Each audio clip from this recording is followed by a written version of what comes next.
ఈ రాష్ట్రంలో 7 ఏళ్ల క్రితం ఏర్పడినటువంటి కాంగ్రెస్ ప్రభుత్వం ఎన్నో హామీలు ఇచ్చి ఏ ఒక్క హామీ నెరవేర్చకపోగా ఎంతో గంభీరంగా రుణమాఫీ చేస్తామని చెప్పి దేవుళ్ళ మీద ఒట్టు పెట్టి మొన్నటి పార్లమెంట్ ఎన్నికల్లో ఓట్ల కోసం ఎక్కడ దేవుడు కనపడితే అక్కడ దేవుడి మీద ఒట్టు పెట్టి, ఎక్కడ దర్గా కనపడితే అక్కడ దర్గా మీద ఒట్టు పెట్టి 2 లక్షల రుణమాఫీ ప్రతి రైతన్నకు కూడా రుణమాఫీ చేస్తామని చెప్పేసి పలికినటువంటి ముఖ్యమంత్రి గారు మొన్న వైరాలో జరిగినటువంటి 15 ఆగస్టు మీటింగ్ లో అందరికీ రుణమాఫీ చేశారని చెప్పారు.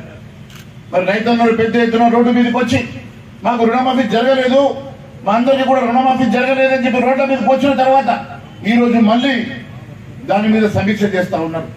అంటే రుణమాఫీ వారు చేశామని చెప్పిన మాట వాస్తవం కాదని, వారు రుణమాఫీ చేశామని చెప్పి అబద్ధాలు చెప్పామని చెప్పి చెప్పకనే ఒప్పుకున్నారు. అన్నిటికన్నా ముఖ్యం, వారి స్వయంగా వారి మంత్రి తుమ్మల నాగేశ్వరరావు గారు మొన్న చెప్తా ఉన్నారు సగం మందికి మాత్రమే రుణమాఫీ జరిగిందని.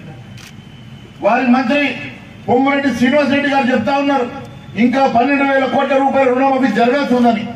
అంటే వారి సహజ మంత్రులు ఈ రోజు రుణమాఫీ జరగలేదని చెప్తా ఉంటే ఒకవైపు ముఖ్యమంత్రి గారు రుణమాఫీ జరిగిందని చెప్పి దేవుళ్ళ మీద ఒట్టు పెడుతున్నాం.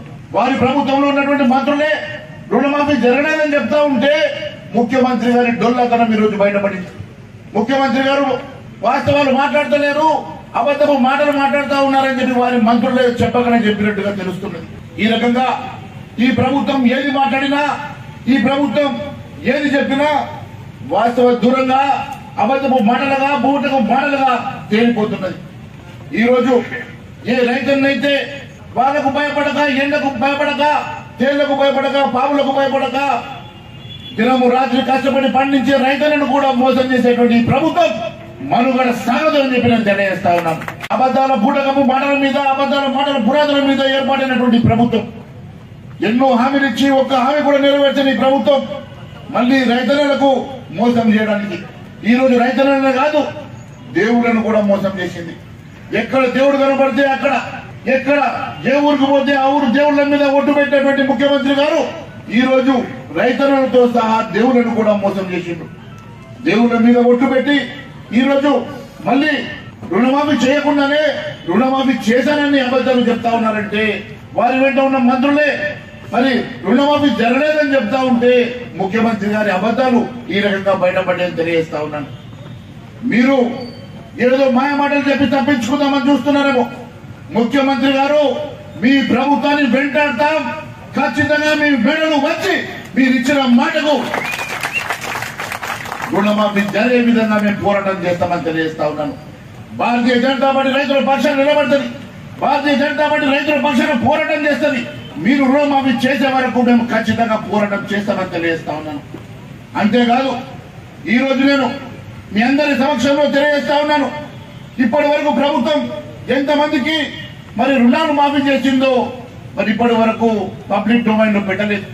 మరి ఈ రాష్ట్రంలో ఎంతమంది రుణాలు తీసుకున్నారు, ఎవరెవరికి ఎంతెంత రుణం ఉన్నది, ఎవరెవరికి మీరు రుణాలు మాఫీ చేసిండ్రు, మిగిలిన వాళ్ళు ఎంతమంది రుణం మాఫీ కాని వాళ్ళు ఎంతమంది ఉన్నారో ఇప్పటి వరకు మీరు శ్వేతపత్రం విడుదల చేయలేదు. కేవలం అందరికి రుణమాఫీ చేసిన అబద్ధాలు చెప్తా ఉంటే ఈ రోజు లెక్కలు చెప్తా ఉన్నాయి. ఈ రాష్ట్రంలో దాదాపు 60 లక్షల మంది రైతులు రుణాలు తీసుకుంటే మీరు కేవలం 22 లక్షల మంది రైతులకు మాత్రమే రుణమాఫీ చేశారు. అంటే మిగిలినటువంటి రైతాంగానికి మీరు 38 లక్షల మంది రైతాంగానికి ఇంకా మీరు రుణమాఫీ చేయలేదని చెప్పి మరి లెక్కలు చెప్తా ఉన్నాయి. అంటే ఈ రోజు కేవలం 22 లక్షల మందికి రుణమాఫీ చేసి ఈ రాష్ట్రంలో అందరికీ రుణమాఫీ చేశామని మీరు తప్పుడు లెక్కలు చెప్పడం ఇది ఎంతవరకు సమంజసమని అడుగుతా ఉన్నారు. మరి కేవలం ఆధార్ కార్డులో లేకుంటే రేషన్ కార్డును అడ్డం పెట్టుకొని రుణాలు మాఫీ చేస్తామంటే గత ఎన్ని సంవత్సరాల నుంచి కొత్త రేషన్ కార్డు ఇవ్వలేదో మీకు తెలుసు. మరి కొత్తగా రేషన్ కార్డు ఇవ్వకుండా, కొత్తగా రేషన్ కార్డులు డివైడ్ కాకుండా, ఇంట్లో పిల్లలు వేరుపడ్డ తర్వాత వారికి కొత్త రేషన్ కార్డు రాకుండా ఏ రకంగా ఇది రుణమాఫీ జరుగుతుందని చెప్పి నేను అడుగుతున్నా. అంటే ఏదో ఒక కండిషన్ పెట్టి మీరు రుణాలను తప్పించుకోవాలని చూస్తుంటే ఎట్టి పరిస్థితుల్లో మేము ఊరుకునే సమస్య లేదు. మాటల మీద మీరు ఎన్నికలకు వెళ్లి ప్రజల ఓట్లు దండుకున్నారో ఆ సమాజానికి మీరు ఖచ్చితంగా మరి క్షమాపణ చెప్పాలని చెప్పి మేము డిమాండ్ చేస్తా ఉన్నాం. మీరు రుణమాఫీ అన్న చేయండి, లేదా బహిరంగ క్షమాపణ చెప్పి మీ వల్ల కాదు అని చెప్పి రాజీనామా అన్న చేయమని చెప్పి మేము డిమాండ్ చేస్తా ఉన్నాం. ఈరోజు అమాయకమైనటువంటి రైతులు, కేవలం పంటను నమ్ముకొని భూమిని నమ్ముకొని కష్టపడేటువంటి రైతులు ఈ రోజు ఎంతో కష్టపడి వారు రూపాయి జమ చేసుకొని మరి కట్టేటువంటి ఈ రుణాలకి మాఫీ చేస్తామని మీరే చెప్పారు. మరి కొంతమందికి మాఫీ చేసి మరి కొంతమందికి మాఫీ చేయకుంటే ఇది ఎంతవరకు సమంజసమో ఒకసారి తెలియజేయాల్సిన అవసరం ఉన్నది. నేను ఒకటి డిమాండ్ చేస్తా ఉన్నాను, ఎట్టి పరిస్థితుల్లో ఈ రాష్ట్రంలో మీరు ఎంతమంది రుణాలు తీసుకున్నారో, ఎంతమందికి రుణం మాఫీ జరిగిందో, ఎంతమందికి రుణం మాఫీ జరగలేదో శ్వేతపత్రం విడుదల చేయాలని ఒకటి డిమాండ్ చేస్తా ఉన్నాం.